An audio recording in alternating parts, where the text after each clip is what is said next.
साथियों नमस्कार। मेरे YouTube channel cure with naturopath पर आपका स्वागत है। आज का टॉपिक है प्राकृतिक चिकित्सा, आयुर्वेद, होम्योपैथ, एलोपैथ और यूनानीपैथी से जुड़े हुए मिथ या भ्रम, समानता और असमानता एक रिसर्च के साथ। आइए शुरू करते हैं।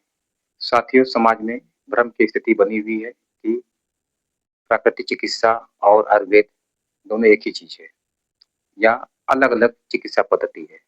वास्तव में देखा जाए तो ये सभी चिकित्सा पद्धति के नाम हैं। उदाहरण के रूप में एलोपैथी एक अलग पद्धति है, आयुर्वेद की अलग पद्धति है, यूनानी चिकित्सा पद्धति की अपनी अलग पहचान और पद्धति है, होम्योपैथी की अपनी अलग पद्धति है। उसी तरह से नेचुरोपैथी, जिसको प्राकृतिक चिकित्सा भी कहते हैं, की अलग पद्धति है। तर्क की बात यह है कि यदि इनमें समता और समानता होती तो इनका नाम फिर अलग-अलग क्यों होता?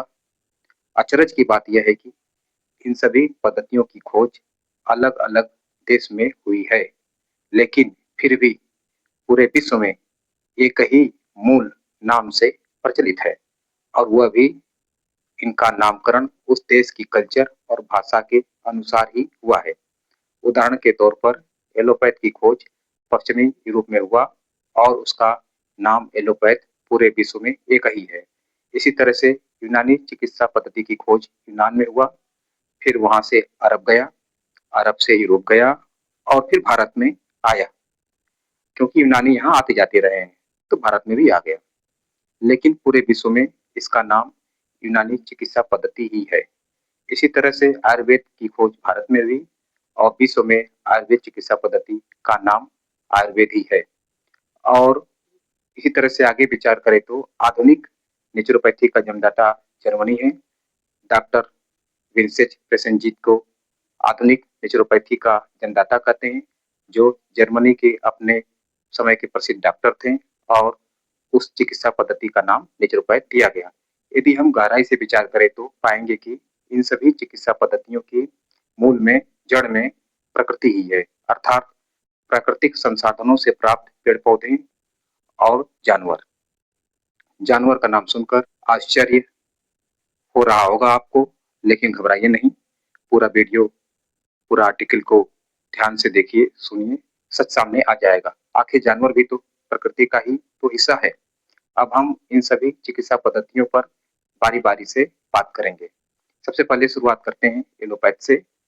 तो एलोपैथ में प्राकृतिक जड़ी-बूटियों को रिफाइन करके उनसे प्राप्त रासायनिक पदार्थ से कंपनी में टैबलेट्स, इंजेक्शंस, टीका मतलब वैक्सीन्स, जैसे रेबीज का टीका, स्मॉल पॉक्स का टीका, पोलियो का टीका इत्यादि तैयार किया जाता है। इसी तरह से चाय, कहवा यानी कॉफी एवं अन्य प्राकृतिक पेड़ पौधों की पत्तियों एवं बीज में पाए जाने वाले निकोटीन, कैफीन और कई तरह के अन्य रासायनिक पदार्थों का प्रयोग सभी प्रकार के अंग्रेजी टैबलेट्स और सिरप में किया जाता है।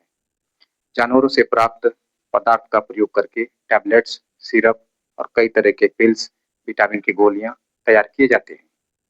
मछली के तेल से बने कैप्सूल हों या कैल्शियम का टैबलेट, जो जानवरों के अंगों को पीसकर बनाए जाते हैं, या फिर गायों, सुअर की चर्बी, उनकी हड्डियों से बने हुए जेलेटिन से कैप्सूल का निर्माण करना हो, इसे तो आप अच्छी तरह जानते ही हैं।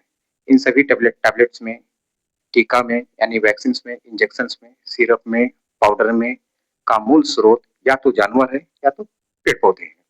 अब बात करते हैं यूनानी चिकित्सा पद्धति में प्रयुक्त होने वाले जड़ी बूटियों की, तो उसमें भी पादप और पेड़ पौधे से प्राप्त जड़ी बूटियों के अर्कों से दवाई प्रयोग किया जाता है। उनको पानी में उबाला जाता है, उसके भाप को ठंडा किया जाता है और जो अर्क प्राप्त होता है उससे दवाई का इस्तेमाल किया जाता है। और भी कई विधियां हैं यूनानीपैथी में दवाई बनाने में, लेकिन यहाँ भी मूल स्रोत पेड़ पौधे और प्राकृतिक संसाधन ही मिलेंगे, जो सीधे प्रकृति से संबंध रखते हैं। अब आगे बात करते हैं आयुर्वेद की। तो आयुर्वेद में जड़ी बूटियां का प्रयोग करके टैबलेट्स, कैप्सूल्स, चूर्ण, पाउडर, काढ़ा, सिरप इत्यादि तैयार किए जाते हैं। कई तरह के मिनरल्स का प्रयोग करके उनका भस्म तैयार किया जाता है, जैसे लौह भस्म, स्वर्ण भस्म, ताम्र भस्म, चांदी के भस्म इत्यादि। ऋषि वाग्भट के द्वारा रचित आयुर्वेदिक ग्रंथ अष्टांग हृदयम के पेज नंबर 125 पर इनका वर्णन और जिक्र है। जानवरों के विभिन्न अंगों का तथा विभिन्न प्रकार के जानवरों का, पंछियों का मांस का प्रयोग करके आयुर्वेदिक दवाइयों का निर्माण और दवा के रूप में इनका प्रयोग करना, ये सभी उस आयुर्वेदिक ग्रंथ में वर्णित है। कहने का अर्थ यह है कि इस आयुर्वेदिक ग्रंथ में यह बताया गया है कि किस बीमारी में किस जानवर का मांस खाना चाहिए, यानी कि जानवर का मांस खाकर भी आप स्वस्थ हो सकते हैं, आपकी बीमारी समाप्त की जा सकती है। और मुझे याद है कि गांव भर में जो हमारे बड़े बुजुर्ग कहते रहे हैं कि यदि किसी को यक्ष्मा यानी कि टीबी की बीमारी हो गई है तो उसे कलिया मछली खाना चाहिए, यहाँ उसकी की गर्मी से, उस कलिया मछली की गर्मी से बीमारी ठीक हो जाएगी। यहाँ कलिया का मतलब मांस है। और इस पुस्तक में भी यही बताया गया है कि मांस खाने वाले के शरीर में मांस की वृद्धि होती है, क्योंकि मीट में प्रोटीन होता है। प्रोटीन से मसल्स फाइबर में वृद्धि होती है। जब मसल्स फाइबर में वृद्धि होती है तो शरीर के वजन में अपने आप वृद्धि होती है और व्यक्ति मोटा, बलशाली, ताजा बनता है, उसकी स्ट्रेंथ बढ़ती है। इसका भी वर्णन अष्टांग हृदय में की गई है। अष्टांग हृदय के पेज नंबर 96 से 100 तक में मिलेगा। जी हाँ, आप बिल्कुल सत्य सुन रहे हैं और समझ रहे हैं। अष्टांग हृदयम ऋषि वाग्भट के द्वारा रचित वही ग्रंथ है जिसका जिक्र इस देश के वीर सपूत श्री राजीव दीक्षित जी ने अपने वक्तव्य में हमेशा कहते रहे हैं। राजीव दीक्षित जी को मैं शहीद मानता हूँ, वे हमारे आदर्श भी हैं। एक कहावत है, प्रत्यक्षम किम प्रमाणम। इसका अर्थ है कि प्रत्यक्ष में जो दिख रहा है उसको प्रमाण की क्या आवश्यकता है। इसलिए इस देश के महापुरुष ने कहा है कि मानव को किसी के भी बात पर विश्वास नहीं करना चाहिए जब तक कि वह स्वयं से देख ना ले, समझ ना ले, परख ना ले। उस महापुरुष ने यह भी कहा है कि व्यक्ति को हमेशा अपने पांचों ज्ञानेंद्रियों को खोल कर रखना चाहिए, और जिससे कि वह अपने चारों तरफ की फैले हुई संवेदनाओं को ग्रहण करके, उसका विश्लेषण करके, उसके अनुसार अपना कर्म कर सके। कुछ उदाहरण नीचे दिए जा रहा है जो इसी ग्रंथ से लिया गया है, जो इस प्रकार है। आप इसको अपने स्क्रीन पर देख सकते हैं। मैं इसको इमेज के रूप में आपको दिखा रहा हूँ, आप इसको देखते जाइए। अब आगे बात करते हैं कि होम्योपैथी चिकित्सा पद्धति का। तो होम्योपैथी की खोज डॉक्टर हनीमैन के द्वारा जर्मनी में की गई थी, जो अपने प्रारंभिक वर्षों में एलोपैथी के डॉक्टर थे। लेकिन जब उनको एलोपैथ की दवाइयों का हकीकत पता चल गया तो उससे होने वाले साइड इफेक्ट के बारे में पता चला, और उन्होंने यह समझा कि एलोपैथ के दवाइयाँ एलोपैथ की दवाइयाँ किसी बीमारी को ठीक नहीं करती हैं, बल्कि रोग को दबा देती हैं, और भविष्य में पुनः वही रोग उत्पन्न हो जाता है। और इसके साथ साथ दूसरे और कई अन्य रोग भी उत्पन्न हो जाते हैं। और एलोपैथ में दी जाने वाली हानिकारक रासायनिक पदार्थों के कारण शरीर की किडनी, लीवर, पाचन तंत्र और आंखों पर घातक दुष्प्रभाव पड़ता है, और रोगी फिर दूसरी बीमारियों से ग्रस्त हो जाता है। एक रोग को दबा दिया जाता है और उसके बदले में कई अन्य रोग पैदा हो जाते हैं। फिर दूसरे रोग को ठीक करने के लिए फिर से दवाई खाता है, फिर से रोग को दबा दिया जाता है और उसके बदले में नया रोग फिर से पैदा हो जाता है। इन सभी समस्याओं को ध्यान में रखते हुए डॉक्टर हनीमैन साहब ने पेड़ पौधों के अर्क से प्राप्त अर्क को अल्कोहल में मिलाकर अलग अलग पोटेंसी की लिक्विड दवाइयां तैयार की। होम्योपैथ में किसी दवाई की को शक्ति मापने के लिए पोटेंसी का प्रयोग किया जाता है। जब होम्योपैथी की दवा अपने मूल अवस्था में होती है तो उसे मदर टिंचर कहते हैं, और फिर उसी मदर टिंचर में अल्कोहल मिला मिलाकर विभिन्न प्रकार की पोटेंसी की दवाइयां बनती हैं। उदाहरण के रूप में arnica 6, arnica 30, arnica 100, arnica 200, arnica 1M। 1M का मतलब 1000 पावर की दवाई। इसी तरह से ये पोटेंसी आगे बढ़ती रहती है। कहते हैं कि जैसे जैसे दवाइयों की पोटेंसी बढ़ती रहती है वैसे वैसे दवाइयों की मात्रा कम होती जाती है। अर्थात इसमें क्रम उल्टा होता है। करने का अर्थ है कि अधिक पोटेंसी की दवा में दवाई की मात्रा बहुत कम होती है, लेकिन प्रभावशाली बहुत ज्यादा होती है। क्रॉनिक रोगों में यह पोटेंसी की दवा इस्तेमाल किया जाता है। क्रॉनिक क्रॉनिक रोगों में हाई पोटेंसी की दवा इस्तेमाल किया जाता है, और एक्यूट रोगों में कम पोटेंसी का इस्तेमाल किया जाता है। ऐसे लगभग शुरुआत कम पोटेंसी की दवा से ही की जाती है। रोग न ठीक होने पर धीरे-धीरे पोटेंसी की मात्रा बढ़ाई जाती है और होम्योपैथी की दवा बनाने में पशु-पक्षियों एवं कीटों से प्राप्त पदार्थों का भी प्रयोग किया जाता है। ये दवाइयाँ जा जानवरों के लार से, जानवरों के रक्त से, जानवरों के मांस से, जानवरों की हड्डी से या फिर जानवरों के विष से बनाई जाती है। उदाहरण के रूप में नाजा 200 यह दवाई नाग, साँप के विष से तैयार की जाती है। एपिस 200 यह दवाई मधुमक्खी के विष से तैयार की जाती है। नक्स भूमिका यह एक प्रकार का पेड़ होता है, उससे प्राप्त होती है। इलियम सिपा 200 प्याज और लहसुन के अक से तैयार होता है। ये सभी जानकारियाँ मेरे मित्र doctor Ramvilas Singh, doctor Ramod Singh, doctor Sanjay Chaurasia से बातचीत के आधार पर प्राप्त हुई है। ये सभी लोग बीएचएमएस की डिग्री लेकर स्वयं अपनी क्लिनिक चला रहे हैं और हमारे अच्छे मित्र भी हैं। इनमें से डॉक्टर रामविलास सिंह, हम दोनों एक ही स्कूल से आईएससी की परीक्षा पास की है। इस तरह से साथियों हमने देखा कि होम्योपैथ के चिकित्सा पद्धति में भी जानवरों और पेड़ पौधों का इस्तेमाल होता है। अब हम बात करते हैं प्राकृतिक चिकित्सा पद्धति की। तो साथियों यह वह चिकित्सा पद्धति है जिसमें दवाइयों का प्रयोग शून्य के बराबर होता है। यदि कोई डॉक्टर जो प्राकृतिक चिकित्सक है या किसी भी प्रकार का चूर्ण और वह किसी भी प्रकार का चूर्ण, पाउडर, टैबलेट, सिरप, कैप्सूल का प्रयोग करता है, तो यह प्राकृतिक चिकित्सा के 10 मूलभूत सिद्धांतों के खिलाफ है। क्योंकि प्राकृतिक चिकित्सा में किसी रोग का इलाज नहीं किया जाता है, बल्कि रोगी के शरीर में उत्पन्न विजातीय पदार्थ, जिसको कि हम फॉरेन पार्टिकल्स भी कहते हैं, उसको प्राकृतिक चिकित्सा के विभिन्न विधियों के द्वारा बाहर निकालने की कोशिश की जाती है। जब यह विजातीय पदार्थ शरीर के विभिन्न उत्सर्जी छिद्रों जैसे मुँह, गुदा मार्ग, पेशाब मार्ग, नाक, मुँह, त्वचा से बाहर निकलने लगता है, तो धीरे-धीरे रोगी रोग मुक्त हो जाता है।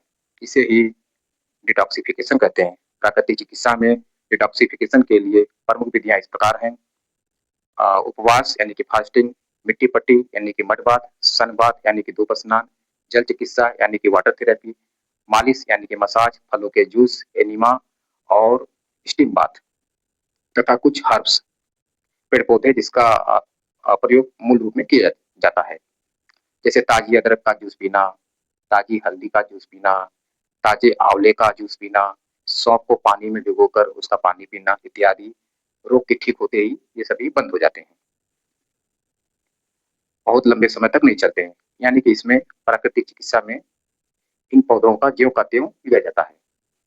इनको किसी कंपनी में तैयार नहीं किया जाता है या किसी कंपनी में ले जाकर सुखाकर, कूट-पीस कर उसका चूर्ण बनाकर तैयार नहीं किया जाता है। ये सभी शरीर से गंदगियों को बाहर निकालने में सहायक होती है। किसी कंपनी में ले जाकर, कूट कर या पीस कर इनको तैयार नहीं किया जाता है। आप सोच रहे होंगे कि ये विजातीय पदार्थ क्या है? कि कुछ विजातीय पदार्थ का निर्माण जब हम भोजन ग्रहण करते हैं, तो उसके पाचन के उपरांत भी बनता है। जैसे प्रोटीन के पाचन के बाद यूरिया या यूरिक एसिड का बनना, यही फॉरेन पार्टिकल्स है।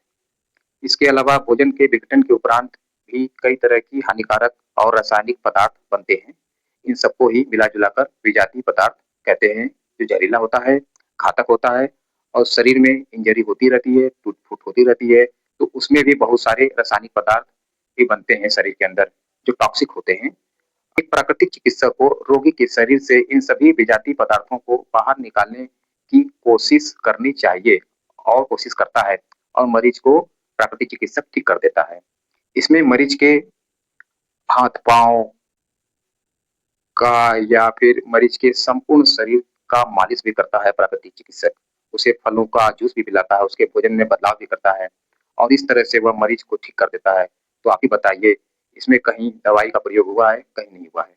जब कोई डॉक्टर मरीज की इस तरह से सेवा करेगा, तो मरीज खुश होकर अपने आप ठीक हो जाएगा, क्योंकि जहाँ खुशी है, वहाँ हँसी है, जहाँ हँसी है, वहाँ हेल्थ है, स्वास्थ्य है।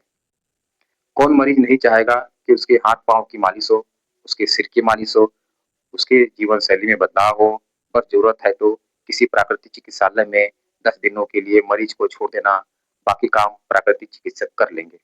अब बात करते हैं इस आर्टिकल की शुरुआत में जिस बात पे चर्चा हो रही थी कि वह कौन-सा पद्धति है जिसमें दवाई का प्रयोग नहीं किया जाता है।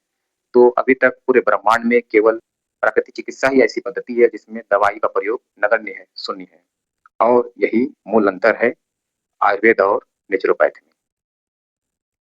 नेचुरोपैथी कितना कारगर होता है, इसके प्रमाण के रूप में मैंने अपने YouTube channel cure with naturopath पर अपनी पहली वीडियो अपलोड की है, my story part 1, part 2, part 3। उस वीडियो को भी जाकर आप ज़रूर देखिए, जिसमें मैंने दिखाया है कि किस तरह से मैंने अपने स्वयं की यूरिक एसिड को 8.6 से कम करके 5.6 तक ले आया और वह आज 4 साल बाद भी वही स्तर बरकरार है। मैं फिर से एक बार कह रहा हूँ कि प्रत्यक्षम किम प्रमाणम। वहाँ पर मैंने प्रमाण के रूप में मैंने अपने 5 साल के लेबोरेटरी का जो टेस्ट मैंने किया था ब्लड यूरिक एसिड का, उसको मैंने दिखाया है, उसको सार्वजनिक कर दिया है, उसे भी आप देख सकते हैं। साथ ही एक समय था जब मैं 2020 में घुटने मोड़कर 1 मिनट भी बैठ नहीं पाता था और आज का समय है जब मैं पालथी मारकर यानी घुटने मोड़कर 1 घंटे नहीं बल्कि लगातार 5 घंटे बैठ सकता हूँ। यही है नेचुरोपैथ की ताकत। आप सभी लोग स्वस्थ रहें। जय हिंद, जय किसान, जय भारत।